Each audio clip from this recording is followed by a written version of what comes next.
All right, welcome back to the Canadian Gun Vault, behind the vault door. This week's broadcast is coming to you live from the vault. Just got down here. Had a really long day. Don't know if you guys were aware of it or not, but I managed to make my way to the Woodstock, Ontario Gun Show.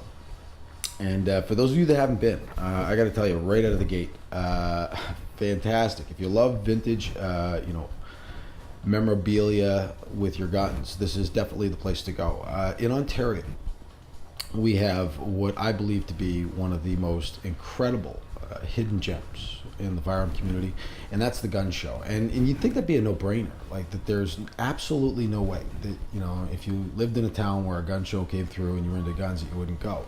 But more importantly, if you're not from that town, it's worth traveling for. And what I'll tell you, folks, is that if you ever attend one of these shows, I mean, it varies from time to time. You're going to get different vendors with different materials out and items for sale. But just about everywhere you go, you'll find that there's Lee Enfields and some really cool hardware, vintage hardware like World War One and World War Two, and flintlocks, and you've got all these antique firearms, and just a wealth of information contained in books that are for sale, which may strike you as a bit boring if you're one of those people that is really hands-on with their guns and you really don't want to know much about the history. But if you're really into guns, you got to know the stories that go along with it. And what better place than the Ontario Gun Show? And so there it was. I went to help out a friend at the Woodstock Gun Show, and I get there and I see a lot of the familiar faces. Really, really great people working this event, and Monica throws a great show. And if you're looking for parts, if there's something you really want, definitely you got to check out the gun show, because chances are, if it's not there, and you got something old that's busted, if it's not there, you'll find the guy that knows where to get it. And these are the people that work the shows. They're like really fascinating bunch of interesting people. And of course, people walk into the shows, and vendors are always a little guarded, and it's kind of natural. You're kind of putting yourself out there a little bit, if you're selling things or if you're putting stuff on display. But really, when you walk in, it's really easy to get confused and see, a lot of older gentlemen with folded arms. But if you get them talking, they're really actually quite a dynamic bunch, and a lot of fun to talk to. And today I found myself with a friend, helped give him a hand at the Woodstock show. And of course, we're sitting next to a couple of guys, and before I know it, the guy on my left, Pete, is an absolute wealth of information as it relates to vintage ammunition, and just a great guy. A little mad scientist in his look, but really, an intelligent man. And certainly knowledgeable. I was blown away. I kept, if you could imagine, me turning to people and going, what is this? And, not really having any idea. Some people would argue that I have, a fair amount of knowledge regarding firearms, but, you attend one of these shows, and without feeling small, you realize, how small you actually are in terms of your knowledge base. I'd like to think I have a little bit of a broad sense of, firearms and history, but when compared to some of the people you meet at the show, and great people, they don't, if you get them talking, there's certainly a lot of interesting personality types there, I'm not gonna lie, but really a great bunch of people, running a clean event. And certainly if you want something, it's probably going to be there. If you can't find it, somebody there will know where to get it. And if you talk to these people and put the bug in their ear that you're looking for something, and they write it down, you're liable to get what you're looking for, because they know how to find this stuff. So the Ontario Gun Show is definitely something that I think everybody should check out.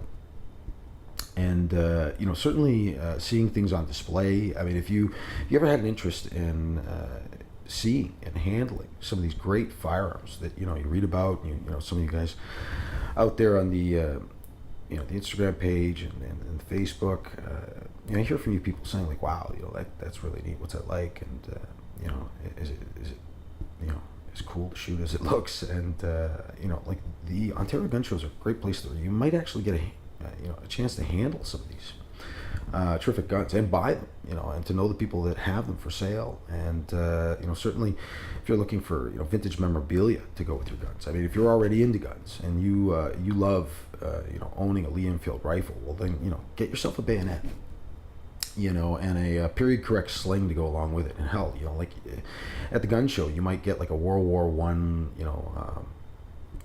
backpack, or that chest magazine holder that guys carrying Thompsons had. Like, I mean, you might be able to find that there, which is great for props and stuff if you take photos. I could go broke at the gun show and just wandering around looking at all the things I'd like to take photos of guns with. Of course, everything's really tightly run at the gun show. Everything has trigger locks, and certainly people are taking the necessary precautions. We know that the CFO is wandering around, or some agent of that office is there just to check and make sure everything's going as it should. And I've never heard of a problem yet. So you got this great group of people, and they're they're intelligent, they're knowledgeable, they're obeying all the rules, and certainly everybody has an air of awareness, and there's a sort of an alert sort of nature to the room. Like you don't see anybody walking into the gun show not with their head on a swivel looking for what it is that they're looking for, or you see people relaxing, kind of just meandering up and down the aisles too. But I mean, you can always tell the guys that are looking for something. They're moving a little bit quicker, and they know that they might not be fast enough to get to it all. But I could tell you that getting there in the morning and sitting down with these people and starting lay the guns out, there really was, for me anyway, there was a real air of excitement.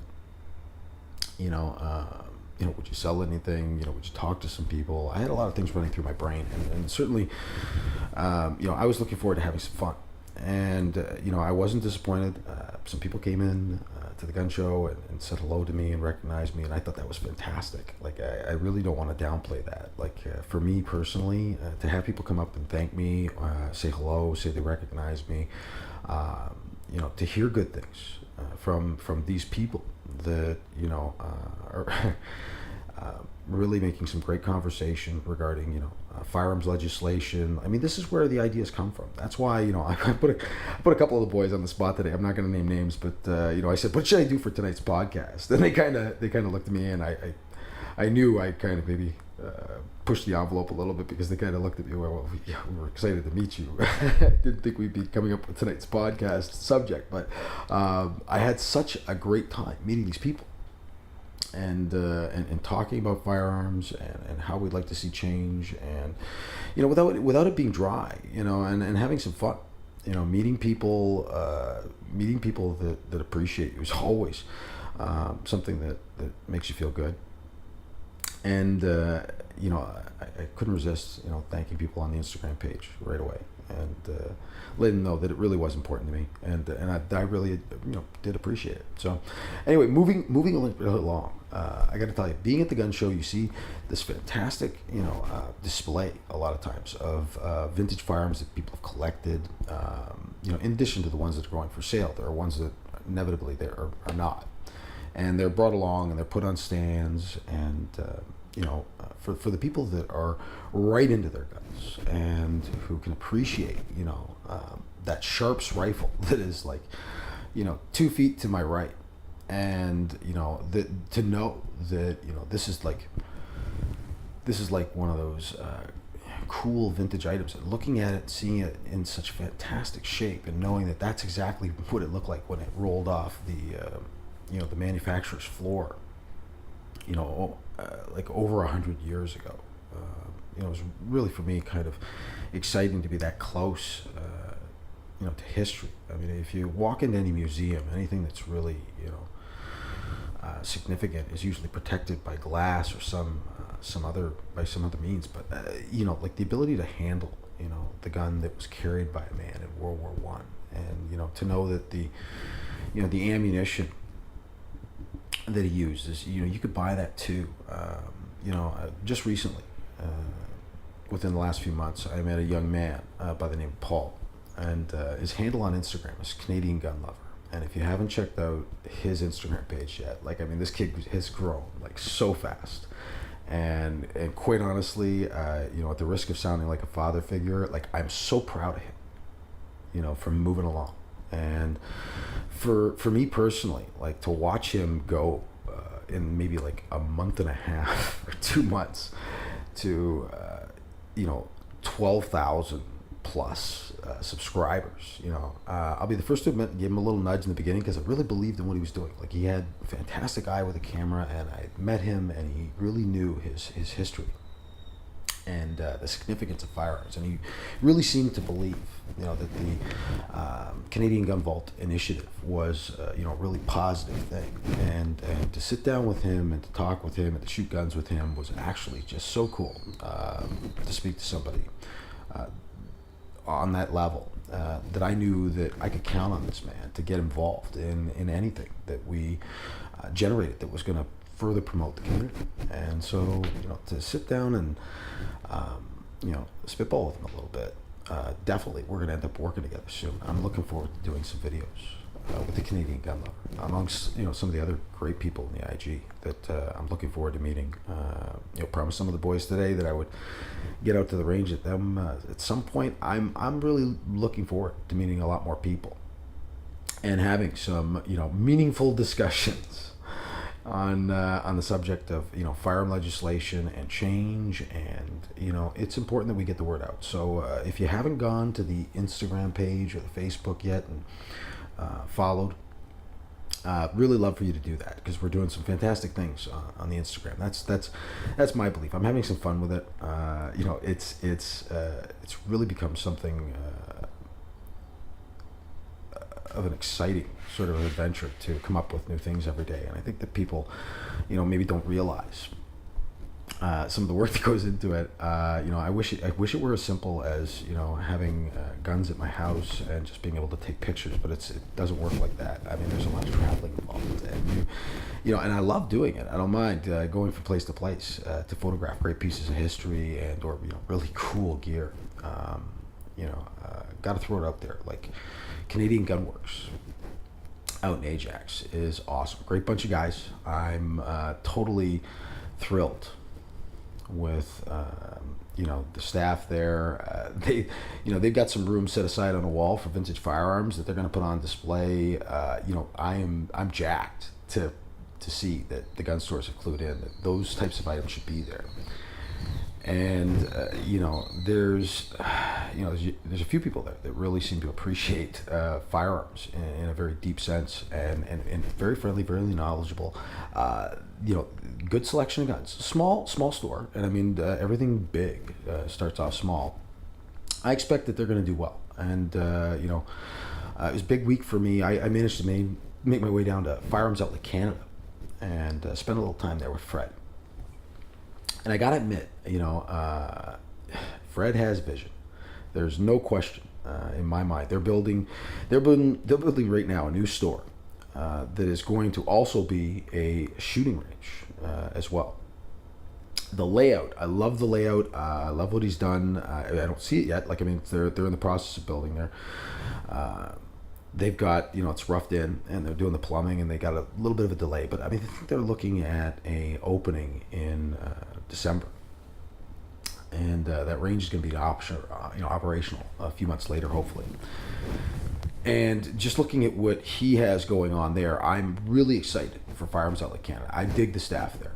I mean, there's some really terrific people that I've met so far. Annie, you're wonderful. Definitely, Andy. There's just a whole host of fun people working down at Firearms Outlet Canada, and they got a great selection of tactical type firearms that you're gonna dig. You know, if you want it, if it's you know, 3-gun related or tactical, they're gonna have it. They got a great handgun selection, you know, already in this initial, you know, store opening.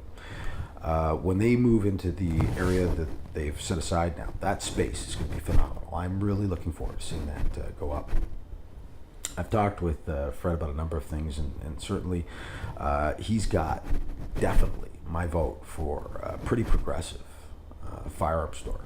You know, to have a gun store with somebody at the helm that's seeing some of the same things I am. I'm really excited to see what he comes up with, and certainly I'm excited to see the completion of the store and to be there. Love to get an invite, Fred, if you're listening. It'd be really great for me to be there at that one. I don't want to miss that one. And speaking of store openings, NASGuns and Ammo is going to have their grand opening coming up, I believe, on the 23rd and 24th. If I get any of these dates wrong, I'm jumbling a lot of dates in my head these days, and certainly appointments. If I mix these things up, certainly I'm going to do my best to make sure that you guys know about it on the Instagram page. I'll let you guys know on Facebook and Instagram when the store is going to be opening, because NASGuns and Ammo, I got big expectations for them too, and certainly I've spoken to the owners, and they're looking forward to their grand opening. I'm looking forward to stopping in and spending a little time with the guys. I always like to see new stores opening for the people in the area. You definitely want to head down. If you're in the Niagara region and you want to see a new gun store open, as much as I do, then you know what? Yeah, head on down to NASGuns and Ammo for their grand opening. I'm really looking forward to being there. We have a couple other things on the agenda too. Dean, I spoke to Dean over at Select Shooting Supplies, and gotta admit, liking Dean more and more every day. He's running a demo day, and they're going to have just a whole bunch of great new stuff is going to be there. They're going to have the new Glock 17s and 19Ms. For those of you that are big polymer gun fans, we're going to have the Generation 5s are going to be there.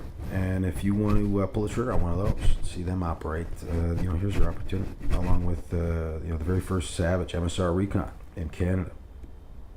And this is their new AR platform made by Savage. So I'm kind of excited to see that. It's always good to see another AR platform out there. I'm a big fan of the design, and to see more and more companies bumping out their version of perfection.